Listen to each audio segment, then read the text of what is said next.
আসসালামু আলাইকুম। আমার খামারের দুইটা গরু এখন বর্তমান আছে।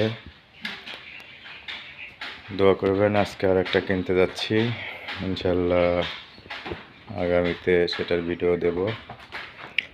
কালামানিক আর এটা সাদা মানিক। মাঝখানে বাঁশ বেঁধে দিচ্ছি কারণ সাদাটা একটু বেশি দুষ্ট প্রকৃতির, এই জন্য। তো দোয়া করবেন আমার জন্য, ইনশাল্লাহ এত ভালো দেখে আর একটা গরু নিয়ে আসতে পারি। এভাবে আস্তে আস্তে গরুর খামারটা যেন বড় করতে পারি।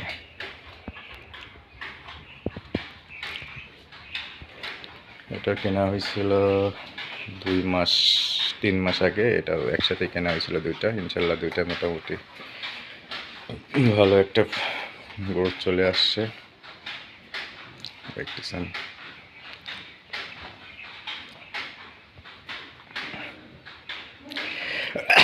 আজকে আর একটা কিনতে যাচ্ছি, দোয়া রাখবেন। সবাই আমার জন্য দোয়া করবেন যাতে ভালো জাতের একটা গরু নিয়ে আসতে পারি, যাতে কোনো অসুখ বিসুখ না থাকে। আজ আমার খামারের প্রথম ভিডিও এটা।